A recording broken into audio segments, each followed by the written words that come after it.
कई बड़े से बड़े केस लंबे चलते हैं, समय लगता है, जो भी है, लेकिन हमारी न्याय व्यवस्था इतनी मजबूत है कि अगर कोई पाक साफ है तो उसको सजा नहीं होगी। पहली चीज, अगर कोई दोषी है तो उसको पूरा मौका मिलेगा, नहीं पूरा मौका मिलेगा कि वो हर वो पक्ष रखे कि वो अपने आप को बेगुनाह साबित कर पाए। आज़ादी के पहले की बात करें तो आज़ादी के पहले के पंडित नेहरू के सहयोगी कौन रहे होंगे? उनका परिवार भी तो होगा, वो शेयर होल्डर थे। नमस्कार, भारत एक्सप्रेस देख रहे हैं आप, आपके साथ मैं हूं उज्जवल मिश्रा। नेशनल हेराल्ड केस सबसे ज्यादा चर्चा में है और उसी के साथ चर्चा में है सोनिया गांधी और राहुल गांधी, जिन्हें ईडी ने पूछताछ के लिए बुलाया है। और लगातार इस केस को लेकर के तमाम तरह की बातें आ रही हैं। कोई इसे राजनीतिक साजिश बता रहा है तो कोई इसे कार्रवाई बता रहा है। आज समझने की कोशिश करेंगे कि आखिर ये नेशनल हेराल्ड केस है क्या, और क्या सोनिया गांधी और राहुल गांधी इसमें लपेटे में आ सकते हैं और क्या उन्हें सजा हो सकती है। इस पूरे मुद्दे को समझने की कोशिश करेंगे। हमारे साथ वरिष्ठ पत्रकार और consulting editor doctor Praveen Tiwari ji हमारे साथ होंगे। तो सर, पहले तो इस केस को समझ लेते हैं और उसके बाद फिर इस पे जो अखिलेश यादव और तमाम लोगों के बयान आ रहे हैं कि ईडी को अब खत्म कर देना चाहिए, कांग्रेस ईडी को लेकर के आई थी, आज वही इसमें घिर रही है, तमाम तरह की बातें आ रही है अलग अलग। तो पहले तो इस केस के बारे में बात कर लेते हैं और फिर उसके बाद इन सवालों की। सबसे पहले तो जो दर्शक अभी देख रहे हैं, मैं उनको कहना चाहूँगा कि आप नेशनल हेराल्ड केस को जब भी सुनेंगे तो आपको जानकारियाँ आधी अधूरी मिलेंगी, और कई बार आपके दिमाग में भी ये केस इसी तरह से बैठा होगा कि या तो आप कांग्रेस के पक्षधर होकर इसको देखेंगे या बीजेपी के पक्षधर और कांग्रेस के खिलाफ होकर इसको देखेंगे। पहली चीज़, ऐसे मत देखिए अभी जो बातचीत हम करने वाले हैं। दूसरी बात, जब भी आप एक्सपर्ट से बात करेंगे, आप उज्जवल किसी भी एक्सपर्ट को बैठा लीजिए तो आपको वो एक्सपर्ट दो मोर्चों पर मिलेगा। या तो आपको वो थोड़ा सा बीजेपी की तरफ टिल्ट मिलेगा या थोड़ा कांग्रेस की तरफ झुकाव उसका मिलेगा। ये राजनीति की आप समस्या समझ लीजिए। राजनीति और अपराध ये बहुत जगहों पर, हालांकि आदर्श राजनेता भी हैं, लेकिन ये दोनों पैरेलल भी चले हैं, इसमें कोई दो राय नहीं है। एक बात नहीं है, अब सोनिया गांधी, राहुल गांधी देश के दो बड़ी राजनीतिक पर्सनालिटीज़ हैं।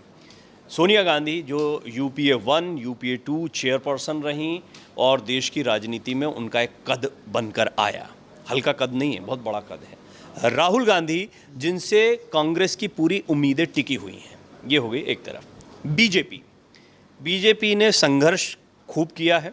2014 के बाद में रणनीति, संघर्ष, लोगों का विश्वास जीतना के साथ में बहुत तेज़ी से आगे बढ़ी है। 2014 से ही ये मामला भी चल रहा है।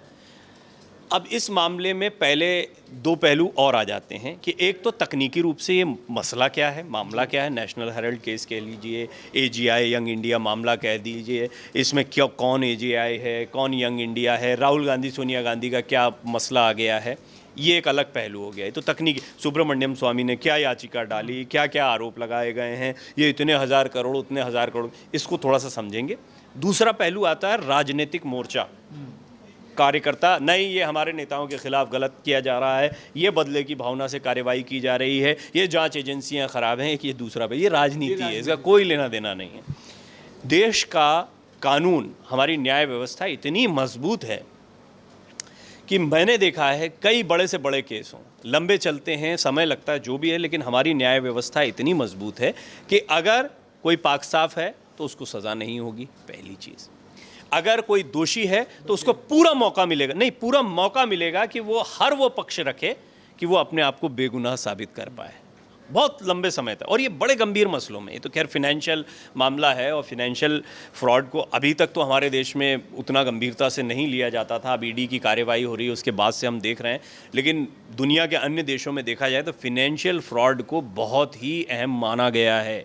इसकी वजह यह है कि फिनेंशियल फ्रॉड जो है वो बेशक किसी को डायरेक्ट नुकसान नहीं कर, किसी की हत्या करने जैसा काम नहीं कर रहा है, चोरी जैसा काम, लेकिन पूरे समाज के विकास में, पूरी व्यवस्था के विकास में अवरोध पैदा करता है। इसलिए इसको बड़ा गंभीर माना गया है। इस पर विचार होना चाहिए, जब होगा तब होगा। लेकिन अब इन दोनों पहलुओं को समझते हैं तो पहले मैं आपको नेशनल हेराल्ड केस बता देता हूँ, वो भी बहुत फास्ट। बहुत सारे लोगों को डिटेल में पढ़ना है, आप जाइए, इसको पढ़िए, खूब आपको जानकारियाँ मिलेंगी। सुब्रमण्यम स्वामी ने अपनी याचिका में कौन कौन से आरोप लगाए हैं उसको आपको डिटेल में पढ़ना चाहिए। साथ ही साथ में नेशनल हेराल्ड के बारे में जान लीजिए। पंडित जवाहरलाल नेहरू ने आज़ादी के पहले इस अखबार की स्थापना की थी, उनके साथ कई सहयोगी थे, कई शेयर होल्डर्स थे, और इसको आज़ादी की लड़ाई में एक महत्वपूर्ण अस्त्र के तौर पर इस्तेमाल करने के लिए कि हिंदुस्तानियों की आवाज़ बने। नेशनल हेराल्ड की स्थापना, ये ऐतिहासिक भी है। बाद में पंडित नेहरू प्रधानमंत्री बने, अखबार चलता रहा। अखबार का एक बुरा दौर आया, एक ऐसा समय आया जब अखबार पर उतना ध्यान किसी का नहीं था। 3 है, अंग्रेज़ी, हिंदी और उर्दू, 3 भाषाओं में अखबार निकलता रहा अलग अलग नामों से। अब इस दौरान जब शुरुआत हुई थी, उसके बाद से कई जगहों पर अखबार ने अपनी बिल्डिंग्स खरीदनी शुरू की। जैसे हेरल्ड हाउस है, जिसको 2000 करोड़ का, आप सुनते 2000 करोड़ की प्रॉपर्टी, 5000 करोड़, ये सब सुनते हैं ना, ये क्या है प्रॉपर्टी। तो इंदौर में भी ऐसे ही फिर एक फर्म जुड़ी थी इनके साथ में। उस फर्म ने इसको वहाँ से मुंबई और इंदौर से पब्लिकेशन के अधिकार लिए थे, तो उन्होंने निकालना शुरू किया। फिर ऐसे ही लखनऊ, अन्य जगहों से अखबार का प्रकाशन शुरू हुआ और इसकी जगह जगह पर दफ्तर और बिल्डिंग्स बननी शुरू हुई। तो अखबार तो अपनी जगह है, अखबार को लेकर जो सोच थी पंडित नेहरू की, वो अपनी जगह है। एक दौर आया जब नेशनल हेराल्ड में तनख्वाह नहीं दे पा रहे थे, फिनेंशियल चीज़ें नहीं चल पा रही थी, तो ये कहा गया कि अब हम इसको सपोर्ट करेंगे, इसको रिवाइव करेंगे। कौन करेगा? कांग्रेस करेगी। कैसे करेगी? यंग इंडिया के थ्रू करेगी। यंग इंडिया एक कंपनी बनाई गई। यंग इंडिया में कौन है? राहुल गांधी, सोनिया गांधी। AJI, वो जिसको नेशनल हेराल्ड आप कहते हैं, वो दरअसल associate journal of India company का नाम है, नेशनल हेराल्ड के नाम से मशहूर है, AJI उसको कहा जाता है। तो यंग इंडिया और AJI का यहाँ पर आपको कॉम्बिनेशन समझ। अब कांग्रेस की तरफ से इनको लोन दिया जाता है, यंग इंडिया की तरफ से इनको लोन दिया जाता है, ये लोन नहीं चुका पाते हैं, इसलिए कंपनी को एक्वायर कर लिया जाता है। कंपनी के जो शेयर्स हैं वो यंग इंडिया के पास चले जाते हैं। कंपनी के ये शेयर जब यंग इंडिया के पास जाते हैं, तो शेयर होल्डर कौन थे? वो शेयर होल्डर कौन थे? उनमें से कुछ आते हैं, कुछ बड़े चेहरे आते हैं, काटजू साहब टाइप के, बहुत बड़े बड़े लोग जुड़े थे उस समय। अब आप आज़ादी के पहले की बात करें तो आज़ादी के पहले के पंडित नेहरू के सहयोगी कौन रहे होंगे? उनका परिवार भी तो होगा, वो शेयर होल्डर थे। बाद में उनमें से पहले ही कई लोग नाराज़गी जता चुके थे। बाद में जिनके पास शेयर्स थे उन्होंने बताया कौन सी मीटिंग हुई, कब हुई, हमारे शेयर चले कैसे गए, हमें तो पता ही नहीं है। इस तरह की बातें आई। ये तकनीक, ये मुझे भी नहीं पता है। ये पब्लिक डोमेन में जो जानकारियाँ हैं वो हैं, जो सुब्रमण्यम स्वामी ने जानकारी रखी है वो रखी है। अब इसमें ये बात भी सही है कि देश में बहुत सारी चीज़ें चल रही हैं, कई सारे केसेस हैं जिसमें ईडी ने कई लोगों के ऊपर कार्रवाई की। उनमें से बहुत सारे मामलों में कई राजनीतिक विश्लेषक जो इस तरह की कार्रवाइयों का विरोध करते हैं, वो कई बार कहते हैं कि इसमें आप परसेंटेज देखिए कि कितने मामलों में लोगों को डराया जाता है, पकड़ा जाता है, और कितनों में कार्रवाई हो पाती है, एक्चुअली सज़ा मिल पाती है। ये एक बड़ा डिफरेंस है।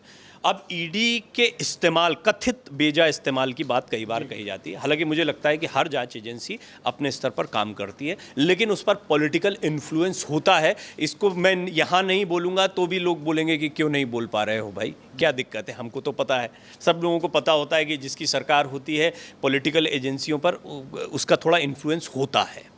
लेकिन हमारे देश की न्याय प्रणाली भी है जो किसी से इन्फ्लुएंस नहीं होती है, और ये हमारा एक विश्वास, इसीलिए उसको लोकतंत्र का चौथा स्तंभ का, एक अलग स्तंभ, विधायिका के अलावा एक स्तंभ क्यों माना गया? क्योंकि वो पैरेलल है, उसका अपना एक कार्य है। जांच एजेंसी का काम होता है सबूतों को इकट्ठा करना, लेकिन उसने सबूत सही इकट्ठे किए हैं, गलत इकट्ठे किए हैं, इसका ये देखने का काम कोर्ट का होता है। तो कोर्ट के समक्ष ईडी ने जो भी कुछ रखा है अपनी चार्जशीट में, जो भी बातें रखी हैं, अगर वो तो जो कॉन्फिडेंट हैं कि नहीं हमने जो रखा है वो सचमुच एक फ्रॉड हमने निकाल के रखा है। सुब्रमण्यम स्वामी ने एक याचिका डाली थी, बस वो याचिका से मामला शुरू हुआ, ये भी याद रखिए। सुब्रमण्यम स्वामी का पॉलिटिकल अलाइनमेंट आप आज की तारीख में देखेंगे तो बिल्कुल अलग दिखाई देगा आपको, लेकिन उस दौर में उनकी जो भी सोच रही हो। अब सुब्रमण्यम स्वामी की वो याचिका काम किसके आई कि नहीं इस मामले में तो भाई सीबीआई जांच होनी चाहिए, अब आ गई सीबीआई। नहीं इस मामले में तो ईडी की जांच होनी चाहिए, अब आ गई ईडी। तो अब ये सुब्रमण्यम स्वामी की याचिका तक सीमित मामला नहीं रहा, मामला वहाँ से चल रहा है, लेकिन अब इसमें कितने गहरे सरकारी एजेंसियाँ जब इसमें इन्वॉल्व हुई तो ये मामला फिर सरकार बनाम कांग्रेस बन गया, सोनिया गांधी राहुल गांधी के खिलाफ बन गया। ये तो हो गया एक पहलू जो आपने कहा नेशनल हेराल्ड के बारे में थोड़ा सा बताओ, और मैं कहता हूँ डिटेल में पढ़िएगा, इसकी बड़ी जानकारियाँ हैं। लेकिन दूसरा जो राजनीतिक पहलू है ये भी बड़ा अहम है। गुजरात के लगातार दौरे कर रहे हैं राहुल गांधी, एक के बाद एक। गुजरात जीतना है हमको, पहले गुजरात जीतना है। तो कई लोग जो कांग्रेस के प्रवक्ता हैं, कांग्रेस के समर्थक कई हैं, उनसे जब बात होती है तो वो कहते हैं कि क्योंकि बार बार गुजरात जा रहे हैं इसलिए परेशान होगा। हालांकि ये मामला नया नहीं है। और देखिए एक बात और मैं आपको बता दूं, जांच एजेंसियों का बेजा इस्तेमाल ऐसा नहीं है कि ये आरोप जो है अभी लग रहे हैं, ये आरोप कांग्रेस के खिलाफ भी लगते रहे हैं और ख़ुद वर्तमान प्रधानमंत्री, वर्तमान गृह मंत्री, तत्कालीन गुजरात के मुख्यमंत्री और अमित शाह जी, ये दोनों भी जो है इनके खिलाफ भी जांच एजेंसियों का कथित बेजा इस्तेमाल हुआ, ऐसे आरोप लगाए गए। अब इसको इससे जोड़ा जाता है कि देखो ये इनके साथ किया गया था तो ये इनके साथ कर रहे हैं, ऐसा बोला जाता है। मैं कुछ नहीं कह रहा हूँ, बाकी तो जो है इतिहास में जाइए, उसको पढ़िए। ऐसे आरोप दोनों तरफ से लगते हैं, इन आरोपों को हम नज़रअंदाज नहीं कर पाते हैं।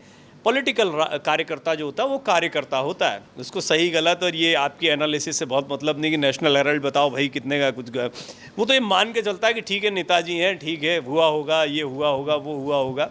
उसको अपने समर्पण से मतलब है कि मैं आज इस पार्टी के साथ में हूँ, इस पार्टी में, तो वो अपना घेराव कर रहे हैं, प्रदर्शन कर रहे हैं, यही स्ट्रेंथ होती है उसको जुटाने का। अब इन दोनों के बीच में, बीजेपी समर्थकों और कांग्रेस समर्थकों के बीच में कुछ आम लोग भी होते हैं, दर्शक भी होते हैं, वो जानना चाहते हैं कि भाई क्या मामला है। तो या तो अगर वो सिंपैथी रखते होंगे किसी एक से, दोनों पक्षों में से, मतलब सॉफ्ट, वो कार्यकर्ता तो नहीं है लेकिन वोटर ज़रूर हो सकते हैं और उनका इंक्लिनेशन कई बार हो जाता है, तो उनके जहन में क्या बात जाती है सीधी सीधी, और वो बहुत डिटेल में नहीं जाएंगे। मुझे शक है कि आपकी एनालिसिस को भी सुनेंगे, मुझे शक है कि वो जाके पढ़ेंगे कि ये थी सुब्रमण्यम। वो लोग होते हैं कि इन्होंने गड़बड़ किया, इन्होंने घोटाला किया है, इन्होंने 5,000 करोड़ का घोटाला किया है, और इधर बोले ये बदले की भावना से कर रहे हैं। दोनों ही तरफ ऐसे भी लोग होते हैं जिनके लिए ये इम्प्रेशन भर बहुत होता है, इसको कहते हैं राजनीति। इतना इम्प्रेशन बैठाना है कि ये घोटाला कर रहे थे, इन्होंने अपराध किया, इन्होंने जनता के पैसे को, जनता की ज़मीन को लूटा है, इधर से कहा गया, और इधर से कहा जा रहा है ये बदले की भावना से कार्रवाई कर रहे हैं, हमारी ताकत बढ़ रही है, कार्यकर्ता जाग रहा है, अब हम देश में सत्ता का परिवर्तन करने वाले, इसलिए देखो हमारे खिलाफ जांच एजेंसियों का गलत इस्तेमाल। ये दो चीज़ें ही सुनेंगे पूरे मीडिया में, पूरी बहस में, हर जगह यही सुनेंगे, जबकि इन दोनों चीज़ करवाया जाता है, इन दोनों चीज़ों का मामले से कोई लेना देना नहीं है। मामला कुछ और था जिसको मैंने डिटेल में बताया, लेकिन ये जो दो चीज़ें हैं इसको नैरेटिव कहते हैं। पॉलिटिकल नैरेटिव बड़ा इंपॉर्टेंट होता है, इसकी लड़ाई लंबी चलती रहेगी दोनों के बीच में। ठीक है, अब ये तो हो गया सर पूरा केस। अब जैसे अखिलेश यादव और तमाम लोग कहते हैं, मुझे आज के अखिलेश यादव का वो स्टेटमेंट, मुझे मतलब आपसे जानना चाहूँगा कि उस पर आपका ओपिनियन क्या है। उनको ये बोलना पड़ा और इस केस जाके उस केस से उनका कोई लेना देना नहीं है, बावजूद इसके उन्हें बोलना पड़ा और कहा कि ये कांग्रेस ही ईडी को लेकर के आई थी और आज के दौर में ईडी को बंद कर देना चाहिए। ये बड़ा इंटरेस्टिंग इसलिए है, ईडी से सब परेशान है, अखिलेश जी कौन से जो है वो उससे नहीं घबराते। कांग्रेस से सहानुभूति है या ईडी से परेशान? भाई सीबीआई किसकी, सीबीआई किसी की होती है क्या? सीबीआई नहीं थी क्या पहले? सीबीआई बाद में नहीं रही क्या? रही ना। अब आपको याद है पहले आप देखते थे, मुझे याद है जब मैं बीइंग एन एंकर उस समय, उस दौर में जब यूपीए 1 यूपीए 2 का काम, तो पिंजरे में बंद तोता कहा जाता था और सीबीआई पे खूब डिबेट कर, जैसे आज ईडी पे डिबेट होती है ना, तब सीबीआई पे डिबेट होती थी। फिर सीबीआई पे डिबेट होना क्यों बंद हो गई? दरअसल राज्यों ने एक अपना कानून बना लिया, जो गैर बीजेपी शासित राज्य थे ना, कि राज्य की परमिशन के बिना सीबीआई यहाँ पर एंटर नहीं हो सकती। तो कौन सी एजेंसी आई फिर? ईडी आई, एनफोर्समेंट डायरेक्टर। अब फिनेंशियल मामलों को देखने के लिए देश में एक एजेंसी है, ये बड़ा दिलचस्प है और ये चलता है, ये होता है। अब इसमें गलत सही में मैं नहीं जाऊंगा नैतिक, ये क्योंकि शासन व्यवस्था की बात है, शासन व्यवस्था में बहुत सारी ऐसी चीज़ें हैं जिनको बदला। अब मैं यहाँ पे कोई क्रांतिकारी प्रवचन दे दूँ, उससे कुछ बदलने वाला नहीं है। लेकिन एनफोर्समेंट डायरेक्टरेट के आने के पहले भी एजेंसियाँ थी, इनके बाद में भी रहेंगी। एजेंसियाँ होती हैं। अखिलेश यादव जब मुख्यमंत्री थे तो थानों में कौन लोग बैठे थे, उनसे भी पूछा जाता है। बोलते हैं, योगी जी कई बार बोलते हैं, किन लोगों को किसको कहाँ अपॉइंट किया जाता था और क्यों किया जाता था। भाई थानों में किसी को अपॉइंट करने का क्या फ़ायदा है? कानून व्यवस्था आम लोगों के लिए है कि आपकी शक्ति को स्थापित करने के लिए। क्यों फेवरेट आदमी को बैठाया जाता है अलग अलग थानों में? क्यों फेवरेट अधिकारियों को अपने साथ में रखा जाता है? अब ऐसे जाएंगे तो बड़ा गैर, उनका ये कहना कि ईडी को यही लेके आए थे, ईडी को बंद कर देना, ये तो बहुत ही बचकाना सा वो लगता है। और बचकाना हम कह सकते हैं एनालिसिस में, लेकिन एक राजनेता के लिए मैंने कहा ना, उसको एक शब्द देना होता है बस, उसको नहीं जाना है। तुम करते रहो, डिटेलिंग करो, एनालिसिस, मुझे कोई मतलब नहीं है। मेरे को तो ये बोलना है कि ईडी बंद करो, ईडी बंद करो, ईडी के दफ्तर का घेराव करो हमारे, क्योंकि कल के दिन अगर मान लो मेरे खिलाफ कार्रवाई हो रही है तो मैं कह सकूं, मैंने तो पहले ही बोला था बदले की कार्रवाई करेंगे। ये है। अच्छा, एक सर, नेशनल हेराल्ड की आज के दौर में अब क्या अहमियत बची है, या क्या अस्तित्व में है, कितना है, कहाँ है, क्या है?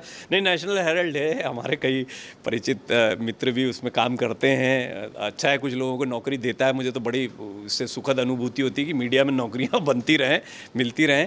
लेकिन नेशनल हेराल्ड वो नहीं है जो हो सकता था। नेशनल हेराल्ड ही नहीं, ऐसा कोई भी अखबार, हालांकि बहुत सारे ऐसे एग्जाम्पल हैं, मैं जानता भी हूँ, पत्रकार लोग अपना घर चलाने के लिए भी काम करते हैं, लेकिन कई विचारधाराओं से जुड़े हुए अखबार और अन्य अन्य चीज़ें चलती हैं जिसको बहुत पोषित किया जाता है। तो नेशनल हेराल्ड को निष्पक्ष रूप से एक समय पर आज़ादी की लड़ाई के समय पंडित नेहरू ने निकाला, लेकिन बाद में वो सरकार का मुखपत्र बनकर रह गया, इससे भी नहीं। फिर और बाद में जाकर वो कांग्रेस तक सीमित होकर रह गया, इससे भी नहीं। और अब जाकर उसकी अहमियत सिर्फ इतनी रह गई कि वो नेशनल हेराल्ड केस के नाम से जाना जाता है। तो आज ये स्थिति है। संस्थान चलता रहे, संस्थान कई लोगों को रोज़गार, मेरी पत्रकारों के प्रति सहानुभूति है पूरी।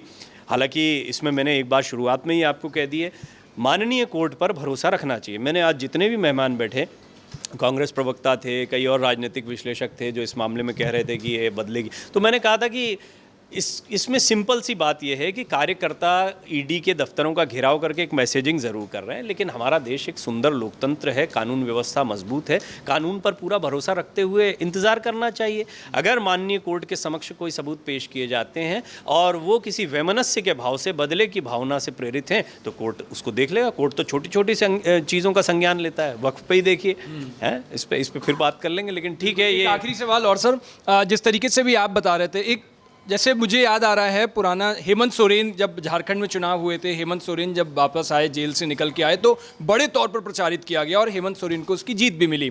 थोड़ा सा और पीछे चले जाएं तो राहुल गांधी की जब सदस्यता रद्द हुई थी तो बहुत एक पब्लिक सेंटीमेंट था, फिर राहुल गांधी वापस आए तो बड़ी एक अलग तरीके से दिखाया गया उसको।